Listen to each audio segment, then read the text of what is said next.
Number 2 pulling this train. It was built by the Henschel company in Germany in 1936. It is coal-fired and steam-powered, and it runs on a 2-foot wide narrow-gauge track. A section of the tracks can be seen right at it here on the left-hand side of the train. Our tracks, though, actually follow the original railroad grade for the Midland Terminal Railroad. That was a standard gauge train with tracks 4 feet 8.5 inches wide. The Midland Terminal was the second railroad to come into the area, and their tracks started up in Divide. Then they came south to Gillette, Goldfield, Victor, Anaconda, and then finally into Cripple Creek. If you look down off the right front corner of the train in front of the public restrooms, there's a large black and green rail passenger car just parked there. That is an original Midland Terminal rail car, and it has been refurbished to serve as the Cripple Creek Welcome Center.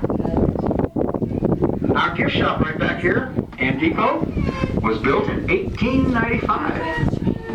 When that building was new, that was the Anaconda Railroad Depot for the Midland Terminal. In 1912, the Midland took that and they moved it to a place they called Bull Hill, which is northeast of Victor. Bull Hill is actually Victor Pass. And at 10,200 feet, that was the highest operating railroad depot for the Midland Terminal Railroad. It was moved to this location in 1967 to serve its current purpose. We'll be making 3 stops along the trip, and at each one of those stops I will tell you just a little bit about the history of the area. In addition, as we're going out and back, there'll be a couple things to see that's on each side of the train, and I'll point them out as we roll by. We'll be pulling out of the depot just as soon as I get clearance from our dispatcher, so until then, please just sit back and relax and then enjoy the ride. We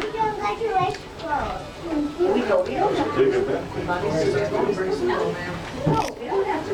Where do we have a railroad?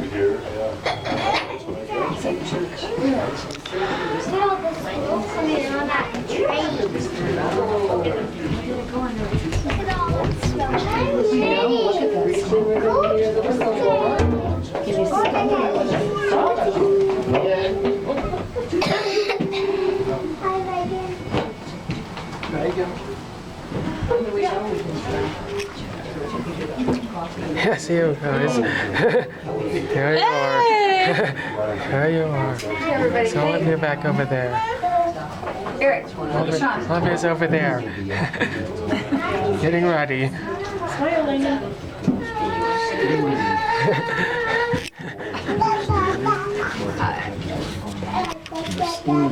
Everybody smile. We're on the train. Smile.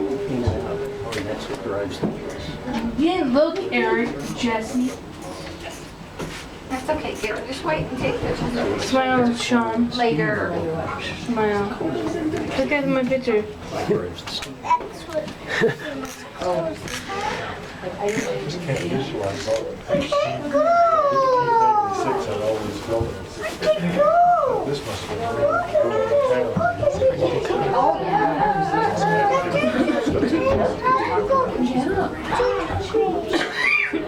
Up here in the mountains. We're just waiting for some more people to get on. A lot of people just like.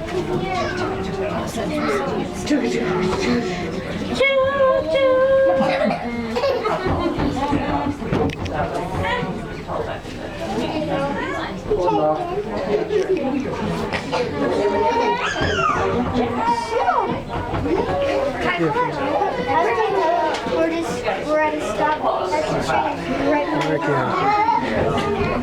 I'll tell you after the train. That must be full of water.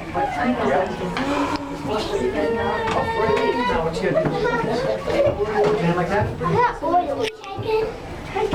Yeah, last time? What keeps our train together?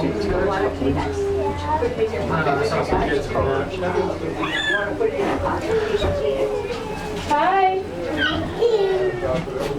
Is your name Megan? You want to get our glasses? My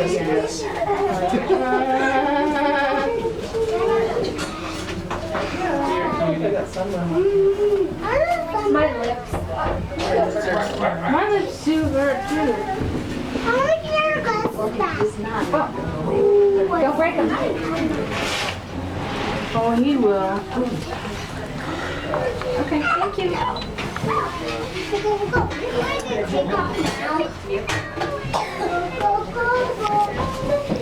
They're getting. Across the street. I hope they close this. Up now. We got your lot. Yep, we're going.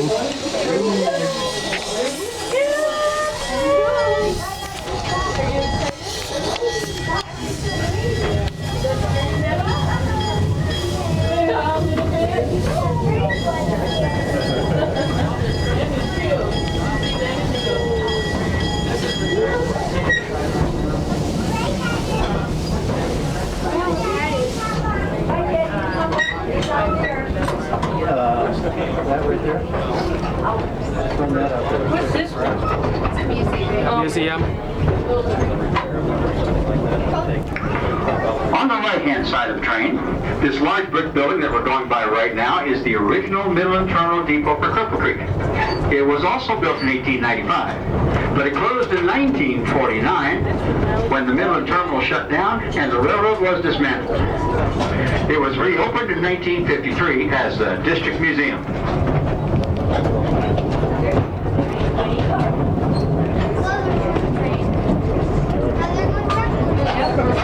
It's gonna back all the way here. It's like maybe the one in Georgetown. It's back all the way down. Yeah.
No, they're gonna, when we're done, they're gonna come up and then they'll go back.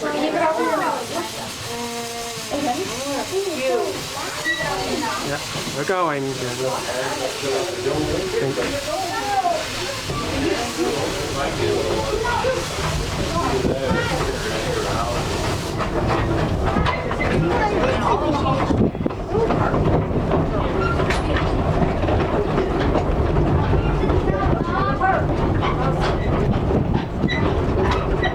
I don't want your podcast to drive slow. Really slow. It's so narrow. Yeah. You don't want to get hurt. Yeah, they weren't designed for speed.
As soon as we get past this little outcrop right here, look halfway up the hill but towards the back end of the train. There's a large pile of black and yellow rock right back there. That is the Conundrum mine, and that mine produced $3 million worth of gold. Other mines right up this hillside. A lot of money back then. I know, right? Turn of the century. The Maryland, the Bent, and the Bonanza King. There's a water. And there's the, I don't know what that mountain is right there. That's a pretty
Side of the train, if you start looking down the hill through the trees, you'll see a row of round barrels at some point with a small silver stand right next to it. That is the Good Chance mine. That mine dug its tunnel right underneath the railroad grade. As time went on, they discovered that the mine did not produce much in the way of gold, so people started calling it the Fat Chance mine.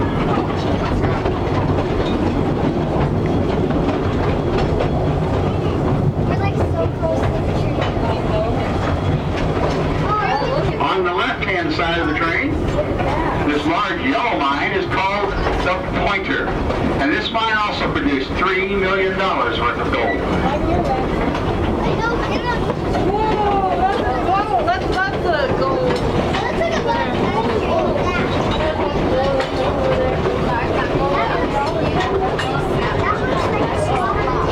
Oh, yes it is. That's gold.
Sides of the train, you're going to start seeing some small holes dug in the ground.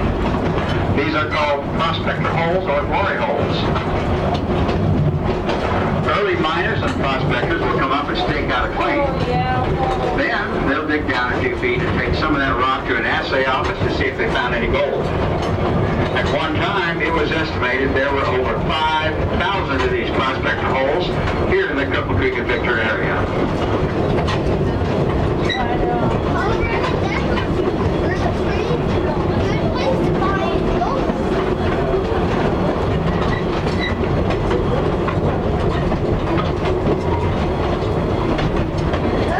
big gold that we surprised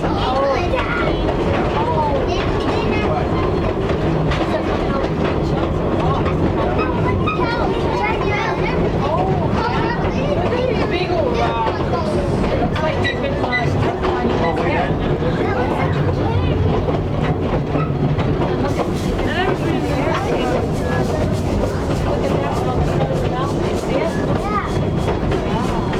Oh, look at that view, that one.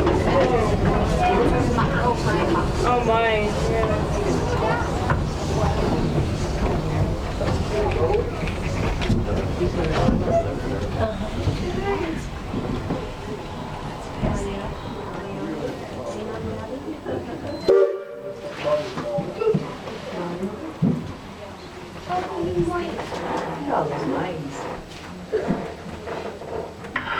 Welcome to our first stop on the trip. If you look out the right-hand side of the train, right down below us is a small valley that we call Echo Valley. And I'll show you why we call it Echo Valley.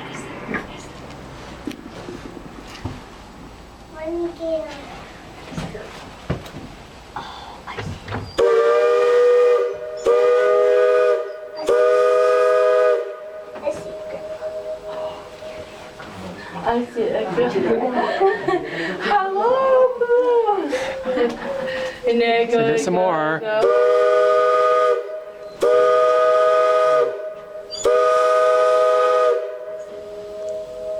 I hear it now. Echo. There it is. Yeah. Heard it now. They say that whistle can be heard as far away as 10 miles. And in the early days of mining, many mines had singing whistles that were very similar to this. Right down below us in that small open area was the town of Barry with a population of 200. At the far end was Mound City with a population of 500. Mound City also had two gold ore processing plants, the Brody and the Rosebud. In 1904, the Brody caught fire and it burned down both towns and the entire valley. And supposedly it made so much noise, you could hear it all the way back to Cripple Creek. Whoa. Also, at the far end of the valley, you can just see that little gravel road down there. That's called the Shelf Road. It's 25 miles between Canyon City and Cripple Creek. The one that Chris took. In the mining days, Car broke down the at. Express used that route, and they delivered mail between Canyon City and Cripple Creek. They got their job done in one day. Today, your mail still gets between Canyon City and Cripple Creek, but it does take it 3 days. I know. Looking straight out of the train on the other ridge over there is a large pile of waste rock, and that is the El Paso mine. That was the last of the major gold finds here in the Cripple Creek area. The mine is as deep as the Empire State Building is tall at 1,500 feet. And there's 33 miles of tunnels in the mine. The El Paso mine produced $14 million worth of gold. Right down below us, we have Colorado Highway 67. It's actually built on the original railroad grade for the Florence and Cripple Creek Railroad. That was a 3-foot wide narrow gauge train that started in Florence, Colorado, and then came north through Phantom Canyon, downtown Victor, Anaconda, and then finally into Cripple Creek. It was the first of the 3 railroads to come into town, and the first train actually arrived on July 1st, 1894. But on July 21st, 1912, there was a massive cloudburst in Phantom Canyon that washed away 5 miles of track and a dozen steel bridges, and they never did rebuild the railroad. We're going to head on down the track now for another quarter mile to the ghost town of Anaconda. Ghost town. Ghost town. Where's that ghost town at? Is that where that dirt is at? That A rock? quarter mile away. That Not can't. that far. That's just a bit. Just another abandoned line, yeah.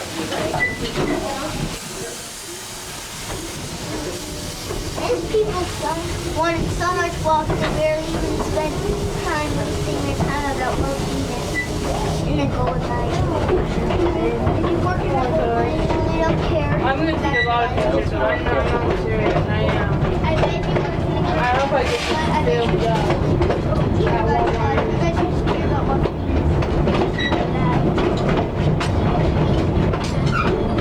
I really like this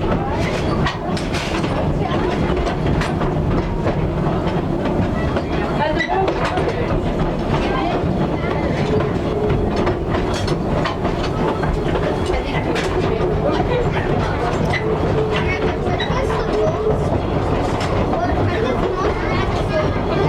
Is this the ghost town? Way south. Somewhere. Yeah, there though.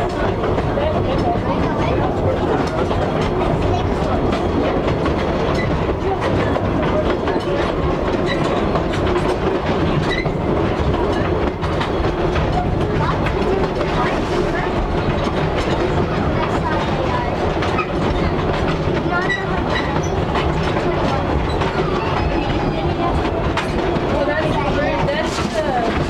way over there. Across the road is that big old fence.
Hey, a little teepee. A little broken teepee. And there's a little church. Aww. That's not Schoolhouse. Left it. There's an old thing. There's a gun right here. There's a gun. Oh, it's a dirt dig up. Welcome to the big city of Anaconda. The town was on the other side of the highway, right down there in that valley.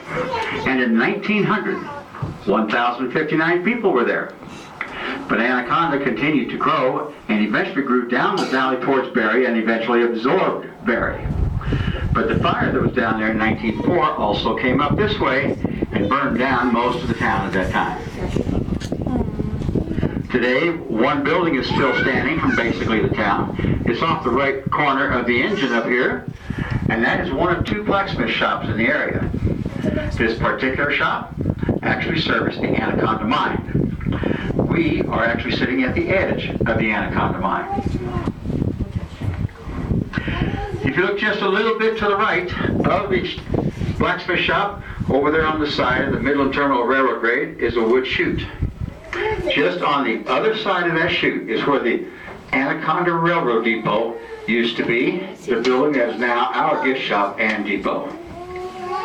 To the right of that, we have three old buildings and a large wall of wood cribbing. That is the Mary McKinney mine. That mine produced $12 million worth of gold. The first one was the powder magazine where they stored the explosives for the mine's operations. You can see that the Midland Terminal Railroad grade goes right between those three buildings. In 1941, a train went through there, set that mine on fire, and it was never reopened. Oh man. Mommy. Further towards the rear of the train, but up on the hill, you'll have a small open area in the aspens where there's a building that has collapsed. And a little further and higher on the hill is a large mine with an ore sorting chute right next to it. Mommy. Those are Chicken Hawk mines, numbers 1 and 2. The mines were known for high temperatures underground.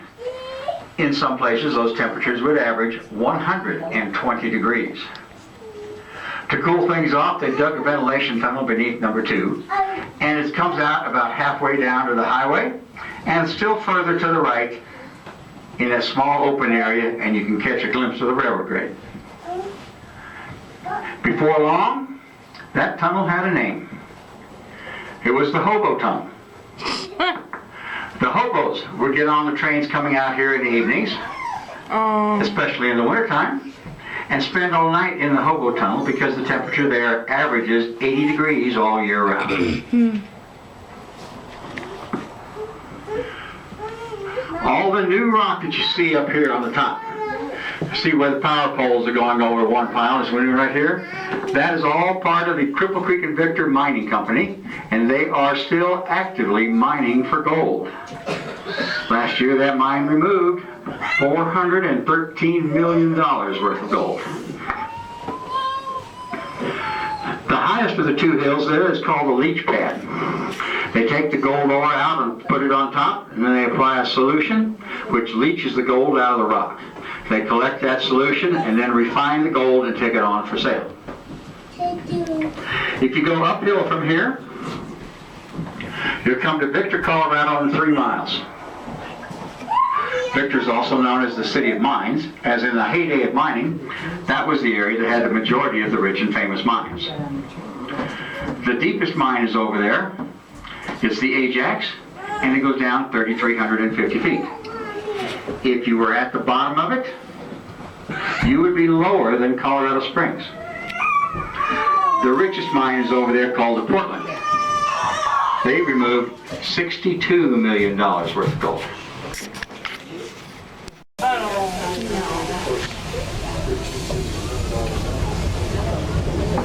What, does it go all the way over? That way?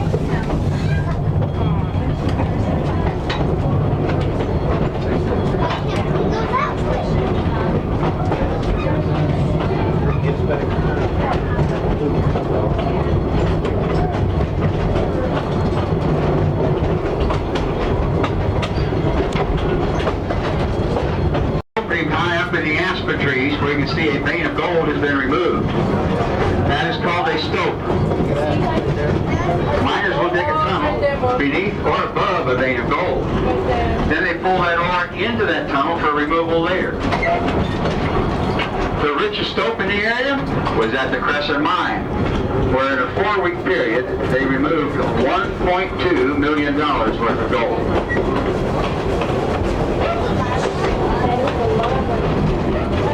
Grandpa was digging for like 15 minutes.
was the rail yards for the Colorado Springs and Cripple Creek District Railway, the third and last railroad to come into the area.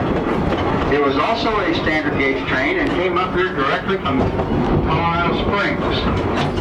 Their depot was down at this end of the rail yard. That's the only living buildings that are all those. Right there.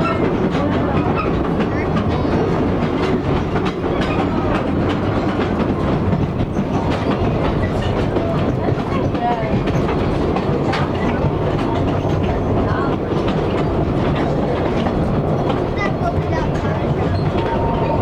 Yeah, but the flowers are so wide. I wanted to test the logic.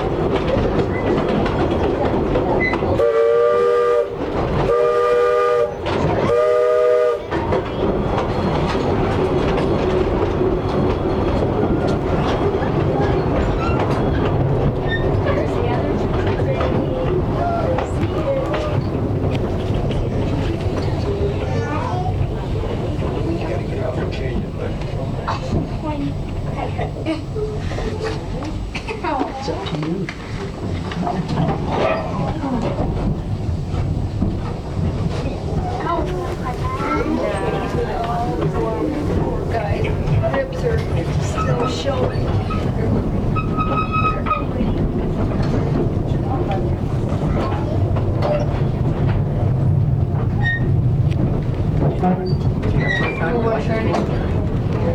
Let the other train go by. So you can get off the track.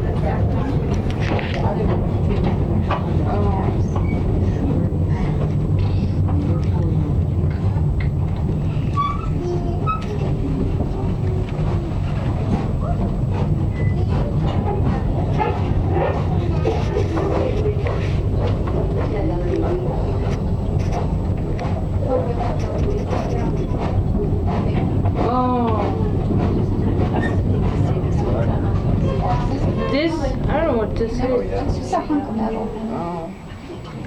It's awful big.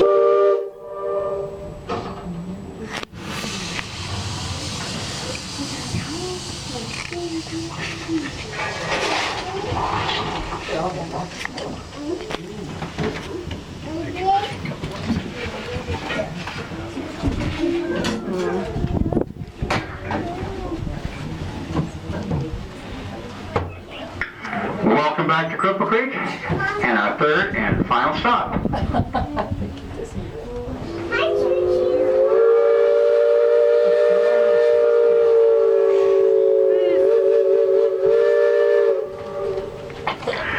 This is engine number 3, the Porter. It was built by the H.K. Porter Company in 1927 in Pittsburgh, Pennsylvania.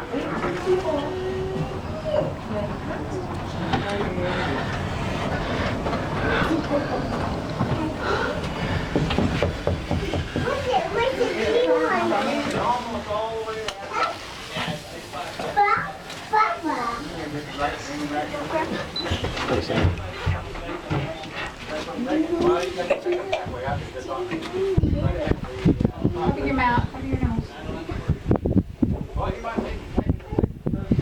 Mama, we are done now. Nose.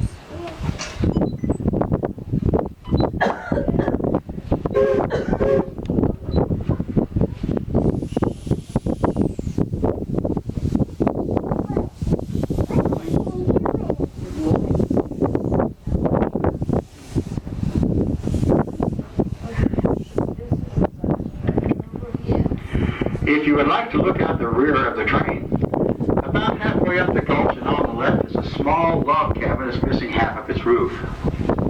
That cabin belongs to Bob Womack, the first person in the area to ever find the gold. Bob definitely liked to go to town and have a drink. So he had a hard time convincing folks that he had found gold. But when he did, he sold half interest of his mine for just $500. Later on, he sold the rest of it for another $300. The new owners changed the name from the El Paso Lode to the Gold King, and they removed $4 million worth of gold from his mine. Bob Dyke broke at his sister's house in Colorado Springs in 1909. Oh my God. If you wanted to see the Gold King, all you had to do is go up that gulch to the end of the gulch and go to the left behind the hill for about a half a mile. There is a trail that ends up near the station that you can take and walk up to it. The old mine at the far end, that is the Abraham Lincoln. And that mine produced $1 million in gold. After a good rain, there will be a stream coming down this gulch. It comes underneath the tracks and goes through that culvert right down there. And then it will come out underneath these tracks, and way down there, it'll be in that ditch right next to the highway. The name of the stream is Cripple Creek. The name of the street is Myers Avenue, named for one of the co-founders of Cripple Creek. But Myers Avenue was also the red light district for the town. There were over 50 parlor houses and 75 saloons up and down the street, and the street actually used to extend underneath our tracks almost as far as Bob's cabin. The most famous and prestigious parlor house is the Old Homestead. It's the white building about a block and a half down with a big red sign on it, and it was run by Pearl DeVere. She was very picky about her clientele. In fact, if you wanted to check in, the first thing Pearl would do is check out your bank accounts. If they didn't meet her her specifications, you didn't get to check in. In those days, a miner would make about $3 a day, and a one-night stay at the Old Homestead was $250. Also at the far end of the downtown area, there's a big red brick building with 5 high arched windows in it. That is the Teller County Courthouse and the county seat, and in 1904 it cost $60,000 to build. On April 25th, 1896, right down here on Myers Avenue, a barmaid and her boyfriend tipped over a burning oil lamp and burned down half the downtown area. 4 days after that, there was a grease fire in the kitchen of the Porter Hotel, burned down the other half. After that, the city council passed a new ordinance. All new buildings in downtown Cripple Creek will be made out of bricks. The red wood building, though, that's sitting right out here in front of us, that building actually survived both of those fires, and in those days was owned by the Colorado Trade and Transfer Company. I'm going to pull the train right back out onto the main line now, and we'll finish backing into the station for the rest of the trip. I hope you enjoyed the ride and learning a little bit about the history of the area. For whatever else you do today, please go out and have a safe time and a fun time. Thank you very much for riding on the Cripple Creek and Victor Narrow Gauge Railroad.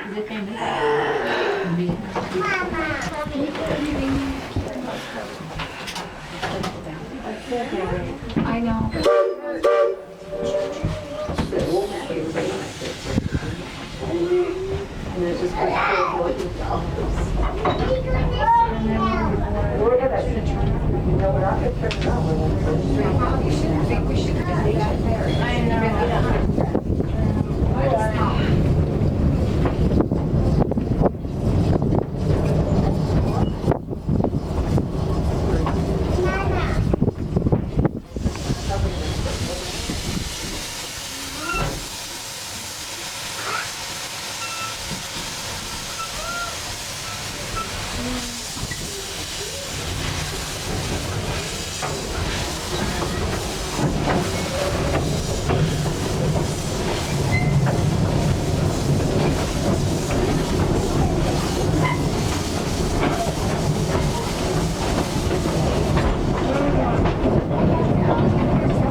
We'll go out of this restroom.